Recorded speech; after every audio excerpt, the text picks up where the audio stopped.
Shalom, saya senang sekali hari ini di tahun yang baru kita menikmati juga berkat-berkat Tuhan yang baru, anugerah yang baru, pimpinan yang baru, pengharapan yang baru. Ya. Dan tahun ini dicanangkan dengan sebuah tema yang sangat luar biasa, The Year of Emerging Leaders, yang artinya berarti tahun dibangkitkannya pemimpin-pemimpin yang baru. Dan di bulan Januari ini kita mulai dengan urgency, ya, kemendesakan, waktu yang mendesak. Artinya kita harus mengerti akan timing yang sudah Tuhan berikan untuk tidak menunda atau melalaikan diri, sehingga pada saatnya kita harus tampil sebagai pemimpin-pemimpin baru. Kita sudah siap. Kita akan membaca dari Ulangan 31 ayat yang ke-14 dan 23. Demikian bunyi firman Tuhan. Ayat yang ke-14. Kemudian berfirmanlah Tuhan kepada Musa, sesungguhnya sudah dekat waktunya bahwa engkau akan mati. Maka panggillah Yosua dan berdirilah bersama-sama dengan dia dalam kemah pertemuan, supaya aku memberi perintah kepadanya. Lalu pergilah Musa dan Yosua berdiri dalam kemah pertemuan. Lalu ayat yang ke-23, kepada Yosua bin Nun diberi oleh Tuhan perintah, firman-Nya, kuatkan dan teguhkanlah hatimu, sebab engkau akan membawa orang Israel ke negeri yang kujanjikan dengan sumpah kepada mereka, dan aku akan menyertai engkau. Ada sebuah ungkapan yang sudah tidak asing bagi kita, dan ini juga pernah disampaikan oleh gembala senior kita, Pak Arifin. Success without successor is a failure. Ya.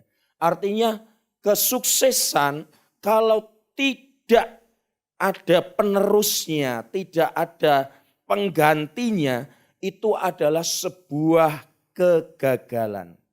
Nah, pada saat firman Tuhan sebenarnya tadi disampaikan kepada Musa, Musa dalam kondisi yang sebenarnya well saja, dalam kondisi yang baik. Dia tidak sedang dalam kondisi yang sekarat, tidak sakit-sakitan, tidak menderita macam-macam penyakit. Seorang yang masih sehat. Bahkan kalau kita baca di dalam kitab Ulangan 34 ayat yang ke-7, dikatakan di sana bahwa Musa berumur 120 tahun ketika mati. Dikatakan matanya belum kabur, artinya belum rabun, saudara. Umur 120 tahun belum rabun. Mata saya sudah minusnya banyak ini. Sudah minus lebih dari 7, saudara ya. Ini Musa 120 tahun matanya belum kabur, belum rabun, dan kekuatannya belum hilang. Jadi kekuatannya belum mereda. Namun Tuhan berkata kepada Musa, sesungguhnya sudah dekat waktunya engkau akan mati. Nah, disinilah kita melihat urgensinya, saudara. Kadang-kala orang berpikir, aku masih kuat, aku masih perkasa, aku masih mampu lakukan segala kepemimpinanku tanpa perlu memikirkan siapa nanti yang akan menjadi penerusku. Pokoknya selagi aku masih kuat, aku akan kerja dengan sungguh-sungguh, aku akan bekerja dengan sekuat tenaga, tanpa memikirkan bahwa suatu saat kita akan sampai pada batas waktu yang sudah Tuhan tentukan. Kita akan kembali ke rumah Bapa. Nah, saudara-saudara sekalian, di akhir tahun 2019 yang lalu, saya terhubung dengan kelompok hamba-hamba Tuhan dari sebuah gereja, saya nggak usah sebutkan tempatnya. Saya menangkap suatu kegalauan dari seorang hamba Tuhan senior.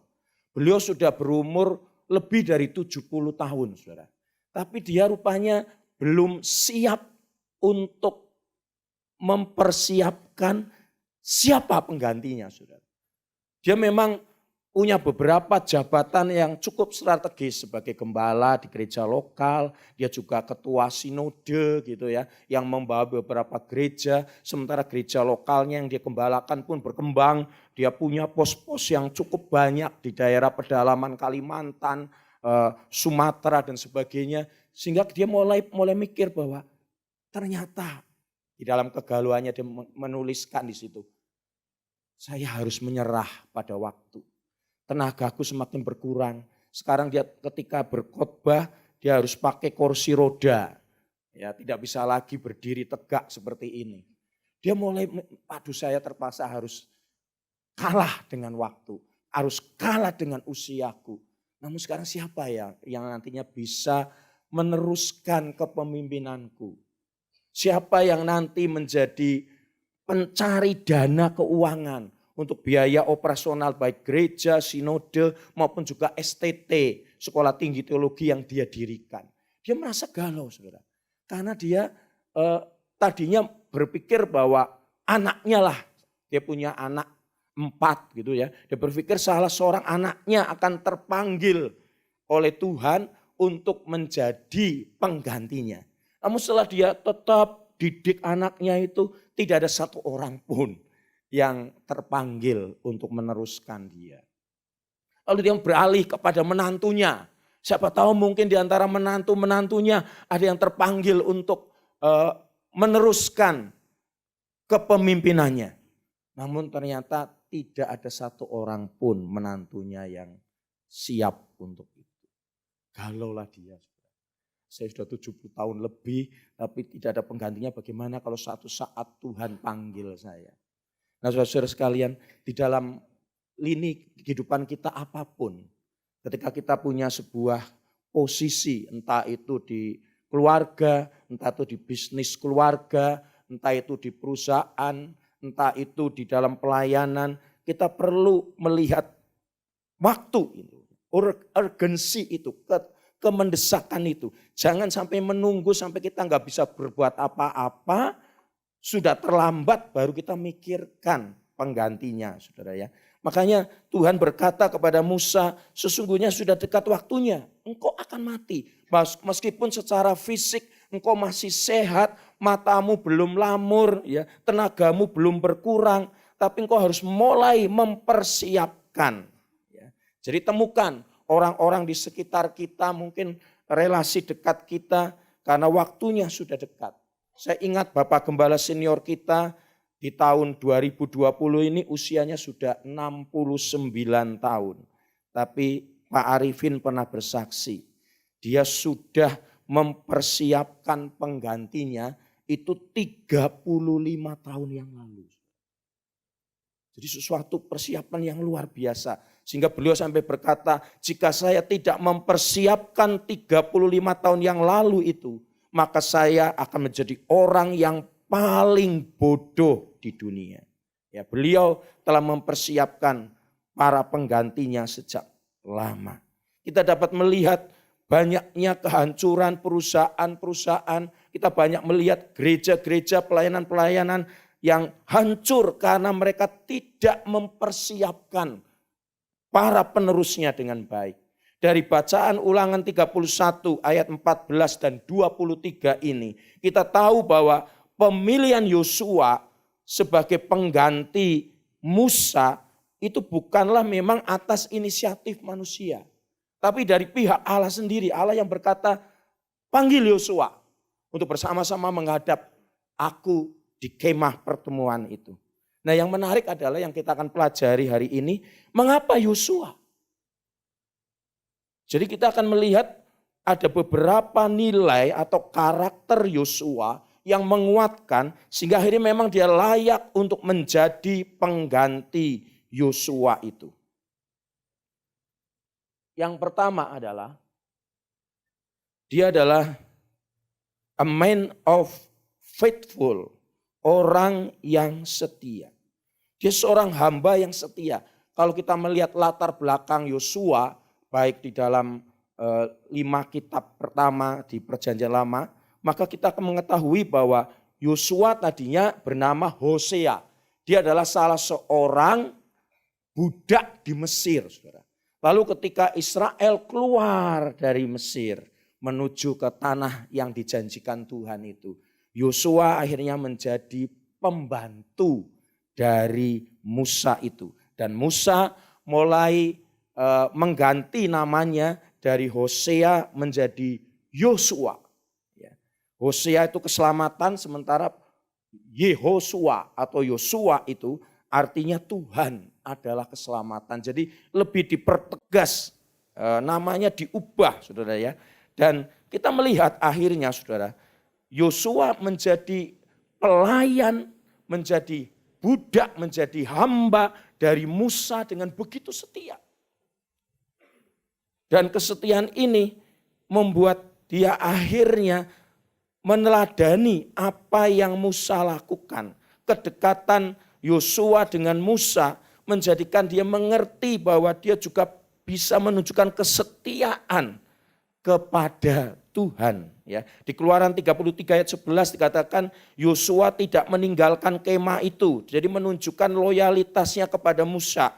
Tapi kemudian di Bilangan 32 ayat 10 sampai 12 dikatakan di situ, maka bangkitlah murka Tuhan pada waktu itu dan ia bersumpah bahwasanya orang-orang yang telah berjalan dari Mesir yang berumur 20 tahun ke atas tidak akan melihat negeri yang kujanjikan dengan bersumpah kepada Abraham, Ishak dan Yakub.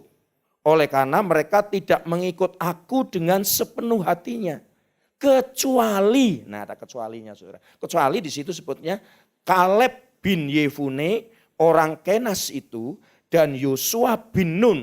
Sebab keduanya mengikut Tuhan dengan sepenuh hatinya. Jadi itu yang pertama yang menggerakkan hati Tuhan. Sehingga ketika tiba timingnya, waktunya Tuhan untuk mengangkat pemimpin menggantikan Musa, Tuhan menunjuk Yosua. Karena Yosua adalah a man of faithful, orang yang setia, yang kesetiaannya sudah dibuktikan dari sejak dia ada di Mesir, kemudian dalam pengembaraan di padang gurun kurang lebih 40 tahun, sampai saatnya Musa akan dipanggil pulang menghadap Tuhan. Jadi sebuah kesetiaan yang dikatakan mengikut Tuhan sepenuhnya, segenap hati, kesetiaan yang tidak terbagi, kesetiaan yang tidak mengenal kompromi dari sejak usia muda sampai usia lanjut. Bahkan kalau saudara baca di akhir hidupnya Yosua pasal 23, 24 dikatakan bagaimana dia berkata, pilih pada hari ini kepada siapa engkau akan beribadah.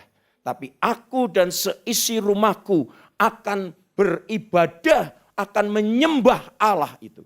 Nah saudara-saudara sekalian, kesetiaan yang luar biasa yang akhirnya menggerakkan Tuhan untuk mengangkatnya. Mungkin sekarang saudara berada dalam sebuah posisi yang kurang penting. Di perusahaan atau mungkin di dalam keluarga, saudara mungkin dianggapnya, anak masih bau bawang gitu ya, bau kencur dan sebagainya. Bisnis keluarga sehingga rasanya kita menjadi orang yang kurang dipandang sebelah mata, rasanya kita kehadirannya kurang diperhitungkan. Atau dalam pemerintahan ataupun dimanapun kita berada, mungkin kita merasa sekarang ini posisi kita kurang penting. Begitu juga dalam pelayanan, mungkin sementara ini hanya kita sebagai mungkin cleaning service kah, mungkin hanya jaga parkir dan sebagainya.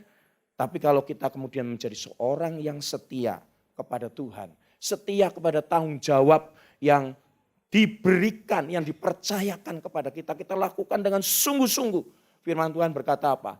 Barang siapa yang setia dalam perkara yang kecil, Tuhan akan memberikan tanggung jawab yang lebih besar lagi.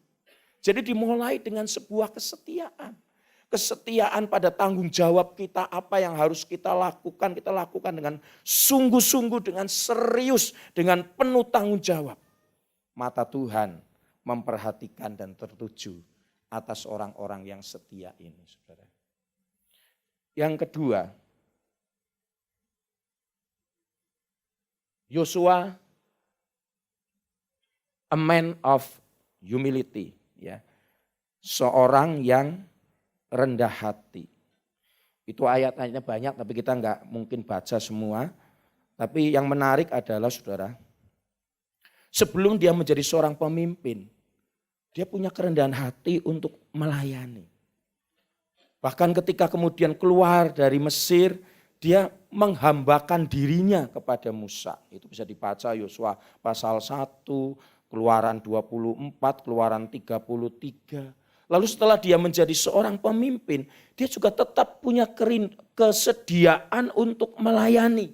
Sekalipun Tuhan membesarkan nama Yosua, dikatakan di contoh ini yang saya kutip dari Yosua 4 ayat 14. Pada waktu itulah Tuhan membesarkan nama Yosua di mata seluruh orang Israel sehingga mereka takut kepadanya seperti mereka takut kepada Musa seumur hidupnya. Jadi walaupun ada otoritas Tuhan di dalam dirinya, dia menjadi orang yang besar tapi tetap dia bersedia menjadi seorang hamba.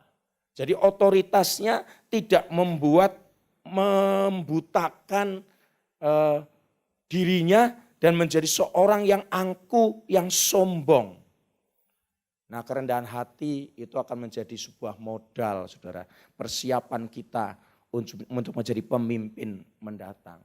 Seorang pemimpin yang rendah hati pasti akan membuat semua orang yang dipimpinnya merasa nyaman, saudara. Karena pemimpin kita tidak mengunggulkan dirinya. Pemimpin kita tidak menganggap bahwa keberhasilannya adalah keberhasilan dirinya. Tapi keberhasilan dari sebuah tim, dari kerjanya itu, saudara. Jadi Allah mengangkat orang yang rendah hati, tapi menentang orang yang sombong. Kesombongan akan menjadikan kita direndahkan oleh Tuhan. Banyak kisah yang kita bisa petik ya dari kitab Daniel, bagaimana seorang raja yang penuh dengan kemuliaan, kebesaran, misalnya Nebukadnezar. Tapi dia meninggikan diri bahwa kalau aku bisa seperti ini adalah karena hikmatku, karena kepandaianku, karena kehebatanku. Dan Tuhan rendahkan dia begitu rupa sampai seperti binatang dan dia merangkak sampai beberapa saat lamanya. Ya, jadi Yosua adalah a man of humility. Yang ketiga, a man of obedience, ya, orang yang taat. Jadi Yosua adalah bawahan yang taat kepada atasannya. Ketika terjadi dari ayat yang saya kutip Keluaran 17 ayat 10 itu, ketika terjadi peperangan antara Israel dengan bangsa Amalek, Musa memerintahkan kepada Yosua untuk memerangi mereka. Dan Alkitab akhirnya menyatakan bahwa Yosua mengambil inisiatif dan akhirnya mengikuti apa yang diperintahkan oleh Musa. Yosua mengangkat senjata memerangi orang-orang Amalek itu. Meskipun sebenarnya perhitungan di atas kertas Amalek itu adalah bangsa yang tangguh, bangsa yang sudah biasa berperang. Sementara Israel baru saja keluar dari perhambaan di mana pekerjaan mereka cuma bisanya membuat bata, saudara. Batu bata gitu maksudnya ya. Jadi cuma mengumpulkan jerami, tanah, kemudian diinjak-injak, dibuat menjadi batu bata. Sekarang di dalam sebuah perjalanan yang masih belum lama keluar dari Mesir, mereka dihadapkan dengan bangsa Amalek yang sudah mahir berperang, yang jago berperang. Secara fisik, secara perhitungan kertas gak mungkin menang. Tapi Yosua belajar untuk taat. Ketika pimpinannya berkata, perangi Amalek. Maka Yosua melakukan seperti yang dikatakan Musa kepadanya dan berperang melawan Amalek itu. Nah, saudara-saudara sekalian, ketaatan itu menjadi perhatian Tuhan untuk membawa seseorang naik, saudara ya. Ada ungkapan begini, taat itu adalah berkat. Tidak taat itu adalah laknat, gitu ya. Jadi artinya ketaatan itu akan mendatangkan berkat. Akan mendatangkan penyertaan Tuhan, akan mendatangkan kekuatan Tuhan di dalam hidup kita. Karena taat itu dibolak-balik tetap taat. T-A-A-A, dibalik dari baca dari kanan ke kiri atau kiri ke kanan, tetap taat. Ya, jadi dalam ketaatan tidak ada penundaan di dalam melaksanakan tugasnya, perintah dari atasan. Tidak ada juga pertanyaan, nah bagaimana ini kekuatan kita nggak sebanding dengan kekuatan musuh kita. Yosua tidak bertanya, dia lakukan dengan taat. Sehingga ketaatan itu mendatangkan kemenangan yang luar biasa di dalam peperangan itu, saudara. Yang keempat, a man of faith, orang yang beriman, saudara, ayat-ayatnya banyak di situ. Itu didemonstrasikan ketika Yosua diutus sebagai salah seorang mata-mata ke tanah Kanaan. Yosua bersama Kaleb memiliki sudut pandang yang berbeda dengan 10 pengintai yang lain. Padahal kalau saudara baca, 12 pengintai ini bukan orang sembarangan. Mereka adalah pemimpin-pemimpin dari sukunya masing-masing. Jadi mereka orang-orang pilihan sesungguhnya, saudara. Tapi ketika mereka sudah mengintai negeri Kanaan itu, mereka kemudian kembali memberikan laporan. 10 orang berkata, ya memang betul. Negeri Kanaan itu memang berlimpah-limpah susunya. Ini dibuktikan dengan mereka menggotong 1 tandan anggur dengan 2 orang. Itu berarti satu yang luar biasa, saudara. 1 tandan anggur itu harus digotong 2 orang. Pernah saudara lihat anggur yang segede itu? Ketika saya ke Israel, saya coba tanya, ada enggak anggur yang masih gede segitu? Enggak. Saya angkat itu anggur merah maupun anggur yang hijau, kuning gitu ya. Itu ketika diangkat dengan 2 jari ini 1 tandan bisa saya angkat. Akhirnya Pak Arifin berkata, ya sekarang anggur yang besar sudah diambil oleh kaum Hamas. Gitu ya. Sehingga secara berkelakar gitu. Saudara. Jadi ini untuk menunjukkan sebenarnya benar-benar negeri yang berlimpah susu dan madu. Tetapi terus mereka berkata, ada raksasa-raksasa di sana. Kita enggak berdaya. Siapa kita? Yang kita hadapi raksasa-raksasa. Kita ini seperti belalang. Kita hanya akan diinjek jadi rempeyek belalang. Enggak berdaya. 3G, saudara ya. G yang pertama, grapes. G yang kedua, giants, ada raksasa.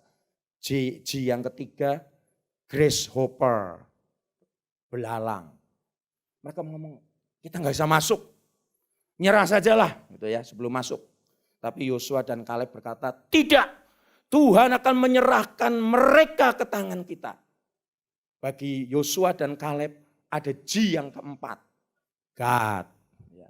Memang ada giant, tapi ada God, ada Allah yang lebih besar daripada giant dimanapun. Ya. Sehingga akhirnya Yosua dan Kaleb berkata, kita akan menaklukkan mereka, kita akan mengalahkan mereka, kita akan mengganyang habis mereka seperti kita makan roti siang hari. Seperti itu, saudara. Saudara, kita seringkali senang ya dengan promo roti jumbo gitu ya, besar. Apa kira-kira ada yang takut dengan melihat roti yang jumbo itu? Walaupun kita mungkin gak habis, ya bisa untuk makan berikutnya lah gitu ya. Kan gak mungkin kita sampai ada roti jumbo lalu kita lari gitu ya. Kita malah pengen beli apalagi harganya murah karena promo gitu ya. Nah, Yosua dan Kaleb sampai berkata bahwa raksasa-raksasa itu bagaikan roti untuk makan siang mereka. Tantangan itu untuk makan siang kita. Bisakah kita berkata demikian? Kalau kita tidak memiliki iman seperti Yosua ini, kita akan berkata, aduh berat sekali tantangan ini, berat sekali pergumulan ini. Kita akan susah.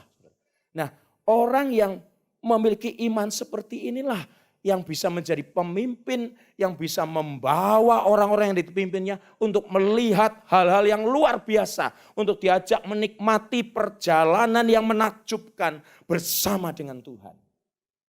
Faith, fantastic adventure in trusting Him. Gitu ya, saya senang sekali dengan ungkapan itu. Berarti iman itu adalah sebuah petualangan yang fantastik. Memang fantastik, tidak masuk akal. Tapi bersama dengan dia di dalam mempercayakan hidup kita kepada Tuhan. Faith. Dan orang yang memiliki iman itu yang bisa akan membawa orang-orang yang dipimpinnya menikmati tadi petualangan, pengalaman-pengalaman yang indah yang ketika mempercayakan hidupnya kepada Tuhan. Imannya juga ditunjukkan Yosua dengan ketika menghadapi Yeriko. Yeriko itu punya tembok sampai double, saudara. Tembok luar, tembok dalam. Dan tembok di luar itu begitu lebar sampai prajurit-prajurit, tentara-tentara dari Yeriko itu bisa membangun rumah tempat tinggal di atas tembok itu. Makanya ketika mereka menghadapi, tembok Yeriko sudah tebal, masih dilapisi 2 lagi. Tapi Yosua belajar untuk beriman bahwa Yeriko akan ditaklukkan. Dia mengitari tembok itu. 1 hari 1 kali sampai yang ke-7 baru 7 kali. 13 kali saudara ya berarti ya. Makanya berarti orang percaya enggak usah percaya dengan angka 13 itu angka sial. Kan ada itu Friday the 13 itu ya. Jadi kalau tanggal 13 pas jatuh hari Jumat itu setan-setan keluar semua dari neraka mengganggu kita. Jadi jangan pergi kalau itu harinya adalah hari Jumat tanggal 13. Itu super sial gitu ya.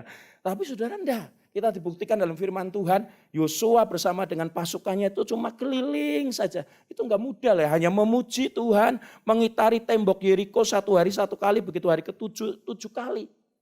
Tapi akibatnya dahsyat. Ya.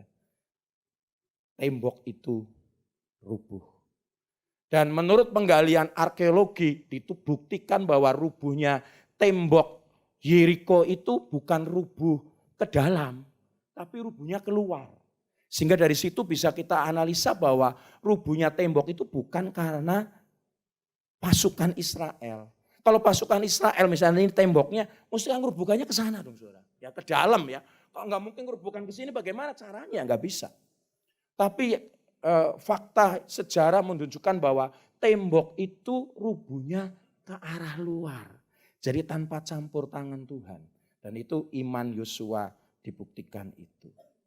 Ya, dan banyak kisah-kisah di situ sehingga akhirnya kita melihat bahwa kepada orang-orang yang beriman begini selalu ada masa depan. Amin saudara. Jadi bagi kita yang memiliki iman pasti ada masa depan. Karena iman itu tidak pernah melihat ada jalan yang tertutup. Tuhan selalu akan buka jalan. Bahkan Tuhan bisa membuat jalan. Kalau membuka jalan itu berarti sudah ada jalan, tapi mungkin tertutup semak belukar. Gitu ya. Tapi kalau Tuhan membuat jalan, itu memang di sana tidak ada jalan. Tapi ketika kita melangkah ke sana dengan iman, Tuhan membuat jalan. Itulah yang Tuhan lakukan bukan? Ketika mereka dihadapkan pada laut Tebro di depan sana, lalu di kanan kiri mereka nggak mungkin bisa melarikan diri. Sehingga mereka berkata, apakah nggak ada kuburan yang lebih baik di Mesir? Sehingga kami harus dikubur di sini. Ketika mereka dihadapkan pada tidak ada jalan, dihadapkan pada kamus buntu. Mereka lihatnya ke bawah, saudara. Apa nggak ada kuburan lebih baik? Nah Musa ini berkata, lihatnya ke atas. Pertolongan Tuhan. Ya. Dan kita melihat tidak ada jalan sebenarnya. Laut itu bukan jalan. Tapi Tuhan buat jalan di laut itu. Sehingga laut itu terbuka. Dan mereka bisa berjalan di daratan laut itu yang sudah dikeringkan oleh Tuhan. Ya memang ada profesor perjanjian lama yang mengatakan ini bukan mujizat. Karena sebenarnya ketika mereka nyebrang, itu nyebrang laut Tebro yang cuma dalamnya cuma semata kaki saja. Sehingga orang Israel dengan mudah menyeberang ke sana. Gitu ya. Tapi ada seorang mahasiswa di situ dari STT Kingdom gitu ya, atau dari Rock Ministry berkata, haleluya, justru aku melihat mujizat terbesar terjadi. Profesornya kaget, bingung kenapa? Lah bagaimana air yang cuma semata kaki itu bisa menenggelamkan kereta-kereta perang Fir'aun, kuda-kuda Fir'aun, ya kan? Jadi artinya memang profesor itu nggak percaya mujizat, sementara pesertanya, mahasiswanya percaya mujizat, sehingga walaupun di begituan dibalik begitu rupa, dia berkata ada mujizat Tuhan, justru lebih besar lagi. Jadi bagi orang yang beriman selalu ada masa depan. Oke, yang kelima, terakhir, a man of God's word. Ini saya agak susah menerjemahkannya. Terjemahannya apa jadinya ini? Manusia firman Allah, kan kacau saudara ya. Makanya saya nggak terjemahkan. Tapi maksudnya adalah Yosua itu adalah seorang yang bukan saja mendengar firman Tuhan, bukan saja mengerti firman Tuhan, tapi dia menjadi pelaku firman Tuhan. Dia menghayati, menghidupi firman Tuhan. Dan kita melihat kesuksesan Yosua secara langsung terkait dengan perhatiannya pada firman Tuhan. Dia untuk memastikan keberhasilannya, Yosua harus memenuhi Taurat yang sudah disampaikan oleh Musa. Dia merenungkan Taurat itu siang dan malam sehingga Tuhan buat perjalanannya berhasil. Kata merenungkan itu bukan kita merenung, diem, gitu melamun, pikiran kita melayang-layang kemana. Enggak saudara, merenungkan itu mendaraskan. Kalau kita pernah belajar atau memperhatikan seekor sapi. Ketika dia pagi hari misalnya dilepas dari kandangnya lalu ke padang rumput, dia akan makan rumput sebanyak-banyaknya. Lalu ketika malam sudah tiba. Kita lihat di kandangnya. Sapi itu menekuk kedua kakinya depan gitu. Lalu mulutnya. Ngapain itu sudah? Ternyata dia itu punya lambung sementara dan lambung yang tidak sementara. Ya, yang sudah lambung sebenarnya. Jadi ketika dia makan pagi hari. Itu dia masukkan semua ke lambung sementara itu. Lalu setelah malam dia keluarkan, saudara nggak tahu ilmunya bagaimana dia bisa mengeluarkan makanan dari lambungnya begitu, seret di mulut, lalu dia kunyah lagi, gitu, saudara. Makanya mulutnya mengat kalau malam itu, dia sedang ngunyah. Lalu akhirnya baru ditelan masuk ke lambung yang sesungguhnya dan besoknya kita bisa memeras air susu dari sapi itu. Itu mendaraskan. Jadi merenungkan itu adalah pokoknya kita makan saja firman Tuhan itu. Kita renungkan, kita saat teduh. Walaupun mungkin aduh aku masih nggak ngerti nih bagian ya udah pokoknya makan dulu aja. Nah nanti sambil sejalannya waktu sambil beraktivitas kita sambil keluarkan lagi dalam pikiran kita. Mungkin sambil kita melakukan kegiatan apa. Oh kadang-kadang kita seringkali langsung ternyata ini rupanya maksudnya.